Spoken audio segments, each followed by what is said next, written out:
నా కలల కథనం అందరికీ నమస్కారం. నేను మీ లావణ్యంలోని కథానిక కవితను. ఈరోజు మనం వినబోయే స్టోరీ ప్రేమ తరహాసం పార్ట్ 39. ఈ స్టోరీని వినబోయే ముందు స్టోరీని లైక్ చేసి కామెంట్ చేసి మన ఛానల్ని సబ్స్క్రైబ్ చేసుకోండబ్బా. అంగరంగ వైభవంగా చెల్లెలి పెళ్లి జరిపించడంతో షాన్ చాలా సంతోషంగా ఉన్నాడు. అందరూ వెళ్ళిపోవడంతో షాన్ తులసితో కలిసి ఆ ఫంక్షన్ హాల్లో ఆ చీకటి వెన్నెల కాంతుల మధ్య ఆమెతో కొద్దిసేపు సమయం గడపాలి అనుకున్నాడు. అతను అనుకున్నట్టుగానే తులసిని పక్కకు తీసుకుని వెళ్ళి ఆమె ఒడిలో తలపెట్టి హాయిగా సేద తీరుతూ ప్రేమ కబుర్లు చెప్పుకుంటూ ఉన్నారు. ఆ జంటని చూసి వరుణ్ కీర్తి కూడా అక్కడే ఉండిపోయి అక్కడి వాతావరణానికి తగ్గట్టుగా ఆ రెండు జంటలు వారి ప్రేమ దరహాసాన్ని గుర్తు చేసుకుంటూ ఉన్నారు. అది నైట్ పెళ్ళి కావడంతో అప్పటికే సమయం 3 కావడంతో వాళ్ళకి నిద్ర అన్నది దరిదాపుల్లోకి కూడా రావడం లేదు. ఆ రెండు జంటలకి అక్కడి నుండి వెళ్ళాలని లేకున్నా ఇంటికి వెళ్ళడం తప్పనిసరి కావడంతో నలుగురు కలిసి ఒకే కారులో ఇంటికి చేరిపోయారు. అప్పటికే తెల్లవారిపోవడంతో షాన్కి నమాజ్ టైం కావడంతో నమాజ్ చేసుకుంటూ ఉన్నాడు. తులసికి అలసటగా ఉండడంతో ఆమె గదిలోకి వెళ్ళింది. మళ్ళీ పడుకుంటే లేవలేనేమో, ఈరోజు కాలేజీకి వెళ్ళాలి అని గుర్తు చేసుకుని వాష్రూమ్లోకి వెళ్ళి ఫ్రెష్ అయ్యి అద్దం ముందు నిలబడి రెడీ అవుతూ ఉంది. షాన్ కూడా నమాజ్ చేసుకొని తన పనులన్నీ పూర్తి చేసుకొని గదిలోకి వచ్చాడు. అద్దం ముందు నిలబడి రెడీ అవుతున్న తులసిని చూస్తూ ఆమెకు దగ్గరగా వెళ్ళి ఆమె చుట్టూ చేతులు వేస్తూ, ఏంటి మేడం గారు, ఈరోజు ఇంత త్వరగా రెడీ అవుతున్నారు? అసలు రాత్రి ఒక్కసారి కూడా పడుకోలేదు. ఎక్కడికి వెళుతున్నావు? రెస్ట్ తీసుకోవచ్చు కదా అని అతను అనగానే తులసి అతని వైపుకు తిరుగుతూ, అయ్య బాబోయ్, రెస్టా? ఇంకెక్కడి రెస్టు? ఇంకో 4 రోజుల్లో అయితే నాకు ఎగ్జామ్స్ ఉంటాయి. ఎన్ని రోజులు కాలేజీకి వెళ్ళలేదు. నా సిలబస్ అంతా వెనకపడిపోయి ఉంది. ఈరోజు కాలేజీకి వెళ్ళి ఎవరినో ఒకరిని బ్రతిమాలి అన్ని మ్యాటర్స్ని ఎక్స్ప్లెయిన్ చేయించుకోవాలి. ఇంకా నిద్ర ఎలా పడుతుంది ఇంత టెన్షన్ నా నెత్తిన ఉంటే అని తులసి అనగానే షాన్ గట్టిగా నవ్వేశాడు. ఎందుకు తులసి టెన్షన్ పడుతున్నావు? నీకు ఇష్టం ఉంటేనే కదా ఈ సబ్జెక్టుని ఎంచుకున్నావు. మరి ఇష్టమైన పనిని చేసేటప్పుడు కష్టంగా ఎందుకు భావిస్తున్నావు? నువ్వు ఎగ్జామ్స్లో ఖచ్చితంగా పాస్ అవుతావు. నువ్వు టెన్షన్ పెట్టుకోకు అని షాన్ అనగానే తులసి అతన్నే చూస్తూ, అంటావు బాబు, అంటావు. నీకేం, ఎన్ని మాటలైనా చెబుతావు. స్కూల్ పిల్లలకి గంట కొట్టినట్టుగా ఉదయాన్నే ఆఫీస్కి వెళతావు, తిరిగి సాయంత్రం వస్తావు. నీ పనే బాగుంది. ఏ ఎగ్జామ్ రాయాలన్నా టెన్షన్ లేకుండా అని తులసి అనగానే షాన్తో పాటు ఈసారి తులసి కూడా నవ్వేసింది. షాన్ నవ్వడం ఆపేసి ఆమె నుదుటిపై ముద్దు పెడుతూ, ఈరోజు కాలేజీకి వెళ్ళడం అంత అవసరమా అని చెవి దగ్గర అడిగాడు. అతను అలా అడగగానే తులసికి మత్తుగా అనిపించి అతన్ని కాస్త దూరం పెడుతూ, చెప్పాను కదా ఎగ్జామ్స్ ఉన్నాయి, నేను వెళ్ళాలి అని ఆమె అనగానే శ్యామ్ తులసిని తీసుకొని కిందకి వెళ్ళాడు. తులసి కంటే ముందుగానే కీర్తి రెడీ అయ్యి ఆమె కోసం వెయిట్ చేస్తూ ఉండడంతో తులసి కీర్తితో కలిసి టిఫిన్ చేసేసి అందరికీ తన ఎగ్జామ్స్ గురించి చెప్పేసి వాళ్ళ అన్నయ్య వరుణ్ కాల్రో కాలేజీకి వెళ్ళారు. ఆఫీస్కి వెళ్ళకుండా అతని ల్యాప్టాప్లో వర్క్ చేసుకుంటూ శ్యామ్ ఇంట్లోనే ఉన్నాడు. అతను వర్క్ పైన ధ్యాస పెట్టకుండా తులసిని తలుచుకుంటూ ఉండడంతో ల్యాప్టాప్ని పక్కన పెట్టేసి తులసి చేసిన అల్లరి గుర్తు చేసుకొని నవ్వుకుంటూ ఉన్నాడు. ఉదయం కాలేజీకి వెళ్ళేటప్పుడు చాలా టెన్షన్లో ఉంది. తన టెన్షన్ని దూరం చేయాలి అని మనసులోనే అనుకుంటూ షాన్ బాగా ఆలోచించాడు. ఇంకా కొందరు బంధువులు ఇంట్లోనే ఉండడంతో షాన్ వాళ్ళతో కలిసి ఆ రోజంతా ఎలాగో అలా తులసి లేకుండానే టైం గడిపేశాడు.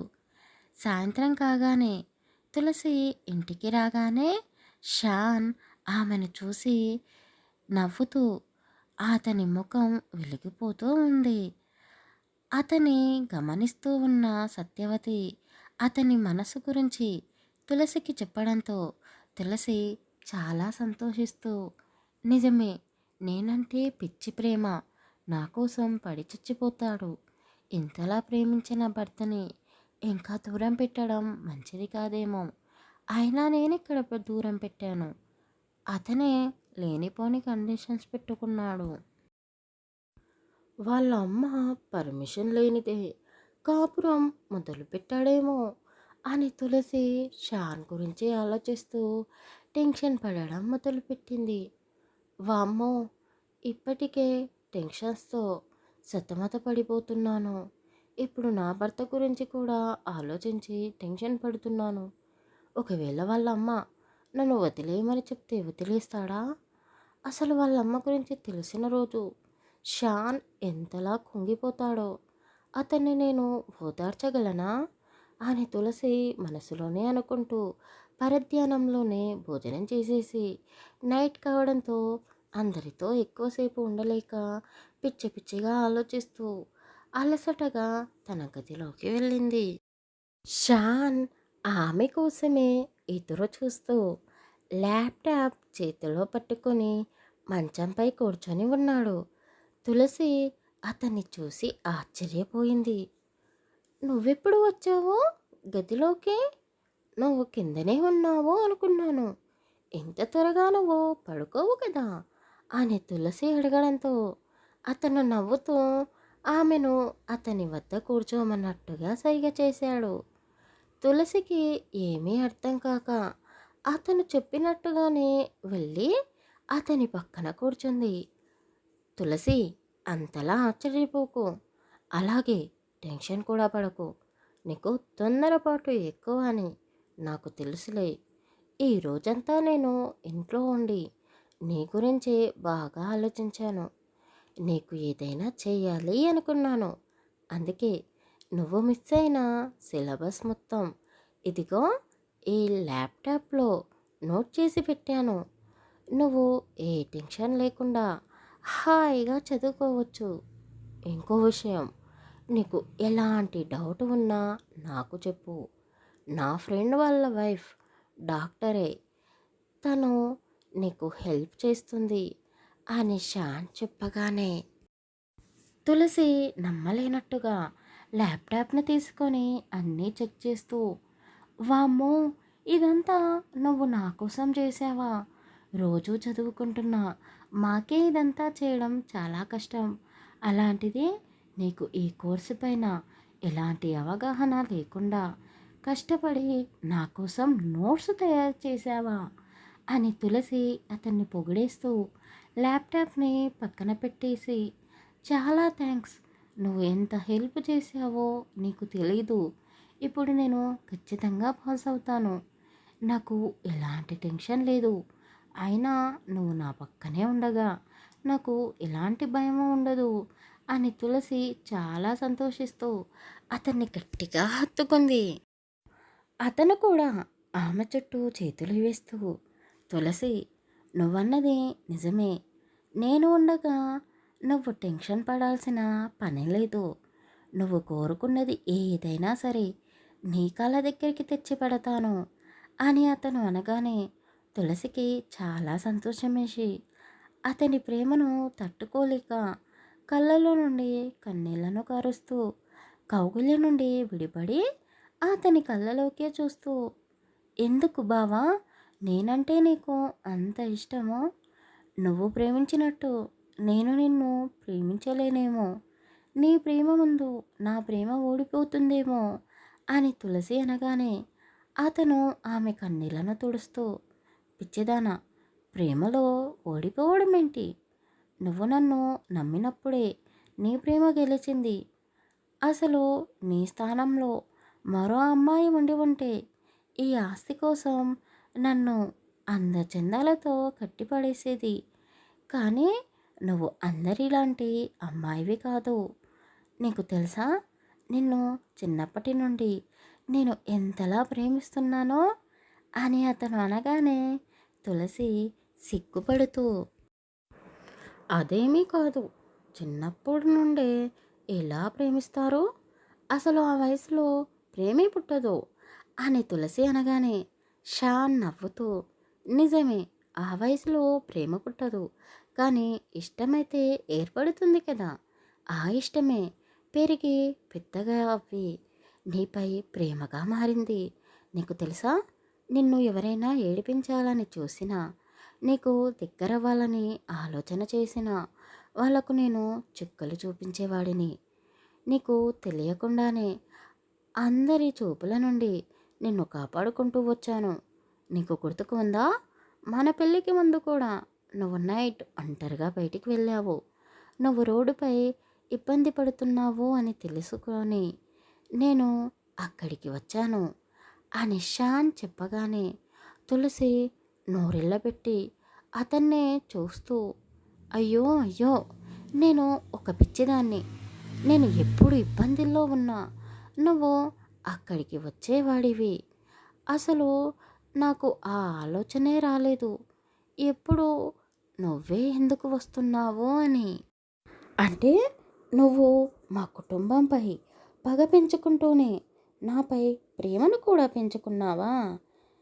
నువ్వు ఎంత మోసగాడివి అని తులసి అంటూనే షాన్ గుండెలపై కొడుతూ, ఇదంతా తెలియక నువ్వు చాలా మంచివాడివి అనుకున్నాను అని తులసి అనగానే అతను నవ్వుతూ ఆమె చేతులని పట్టుకొని, ఏయ్, ఏంటి, ఏం మాట్లాడుతున్నావు?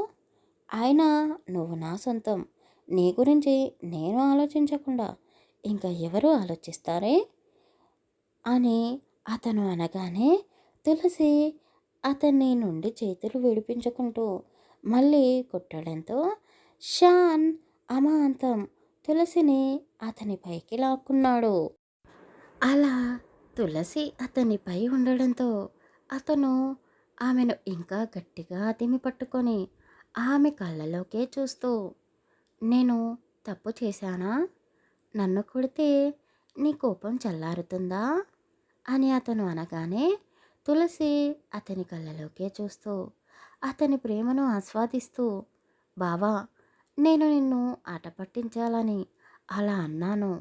ఇంతలా ప్రేమించే ప్రేమికుడు భర్తలా దొరికితే ఏ అమ్మాయి జీవితమైనా సంతోషంగా ఉంటుంది. నేను ఇలాంటి పూజలు చేయకుండానే నువ్వు నాకు వరంలా దొరికావు. నేను ఎందుకు తప్పు పడతాను అని తులసి అనగానే అతను నవ్వుతూ, అయితే నా మీద కోపం లేదు, మరి అలాంటప్పుడు ఒక ముద్దు ఇవ్వచ్చు కదా అని అతను అడగగానే తులసి సిగ్గుతో ఎర్రబడ్డ బుగ్గలతో వణుకుతున్న పెదాలతో అతని కళ్ళలోకి చూడలేక చూస్తూ అతన్ని మొదటిసారిగా చూస్తున్నట్టుగా సిగ్గుపడుతూ ఉంది. ఆమె నడుము నుంచి పైదాకా చేతులతో తడుముతూ ఆమెలో వేడిని పుట్టిస్తూ ఆమె నుండి అతనికి ఇంకా ఏదో కావాలి అన్నట్టుగా కళ్ళలో మత్తను నింపుకొని ఆమెనే చూస్తూ ఉన్నాడు.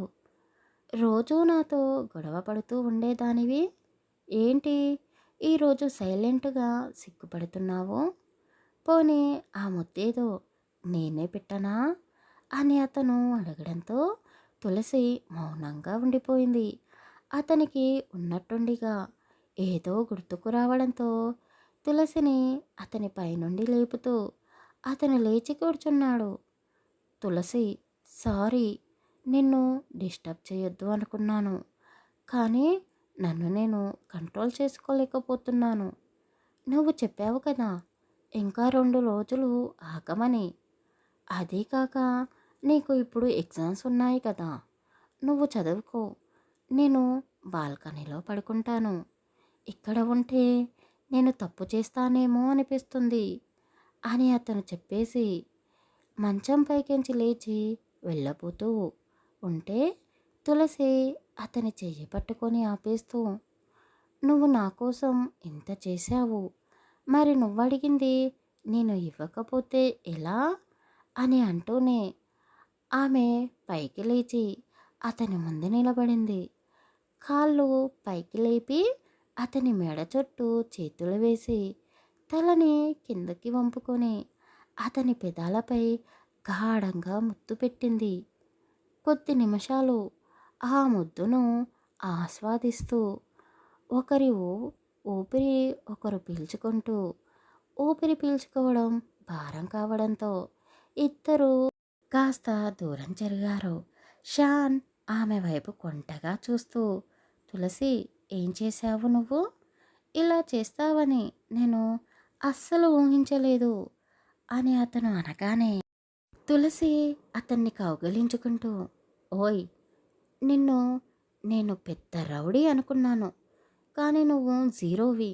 నీకు ఎప్పుడు ఏం చేయాలో అస్సలు తెలీదు. నేను చెప్పింది మొన్న మీ చెల్లి పెళ్ళికి ముందు. మీ చెల్లి పెళ్ళి జరిగి 2 రోజులు అవుతుంది. ఇంకో ముఖ్యమైన విషయం, నేను చదువుతున్నది ఏంటో తెలుసు కదా. టెన్షన్లో ఉన్నప్పుడు ఇలాంటి ముద్దులు, కౌగిలింతలు చాలా హెల్ప్ చేస్తాయి. ముద్దులతోనే సరిపెట్టుకోవడం కూడా కాదు, ఇంకా ఏదైనా చేయవచ్చు. అప్పుడు మన మైండ్ ఫ్రెష్ అవుతుంది, కొత్త కొత్త ఆలోచనలు వస్తాయి అని తులసి అనగానే షాన్ ఆమెను చేతులతో పైకెత్తుకొని, అంటే ఏమంటున్నావు తులసి? నన్ను కంట్రోల్ తప్పమని చెప్తున్నావు కదూ అని అతను ఆమెను అడుగుతూనే మంచంపై పడుకోబెట్టి, తులసి, నువ్వు చెప్తున్నది నిజమేనా? తర్వాత తప్పంతా నాదే అని అనవు కదా అని అతను పదే పదే అంటూ ఉంటే తులసి అతన్ని పైకి లాక్కొని, ఏంట్రా, ఇంకా ఎన్ని రోజులు దూరం పెడదాం అనుకుంటున్నావు? సిగ్గు విడిచి నేను చెప్పాను కదా, ఇంకా ఏం ఆలోచిస్తున్నావు అని ఆమె అనగానే షాన్ రెచ్చిపోతూ, అబ్బో, అమ్మాయి గారు చాలా తొందర పెడుతున్నారు. బావ అన్న పిలుపు నుండి మళ్ళీ మొదటికి వచ్చినట్టుంది అని అతను అనగానే తులసి సిగ్గుపడుతూ ఆమె 2 చేతులతో ముఖాన్ని దాచుకుంది. ఆమె చేతులను అడ్డు తొలగిస్తూ ఆమె ఈత అందాలను ముద్దులతో ముంచేస్తూ ఆమె పెదాలను మళ్ళీ తడిపేస్తూ ఊపిరి భారంగా పిలుస్తూ ఆమె బుగ్గలపై ముద్దులు పెడుతూ ఆమె కళ్ళలోకే చూస్తూ, తులసి, నేను ఏం చేసినా అడ్డు చెప్పవు కదా అని అడగడంతో ఆమె తల అడ్డంగా ఊపుతూ గ్రీన్ సిగ్నల్ ఇచ్చింది. అతను చాలా సంతోషిస్తూ ఆమెను ముద్దులతోనే తడిపేస్తూ ఒక్కో వస్త్రాన్ని ఒలిచేస్తూ ఉన్నాడు. ఆ తర్వాత ఏం జరగబోతుందో తర్వాయి భాగంలో తెలుసుకుందాం. కథ నచ్చితే లైక్ చేసి కామెంట్ చేసి మన ఛానల్ని సబ్స్క్రైబ్ చేసుకోండి అబ్బా.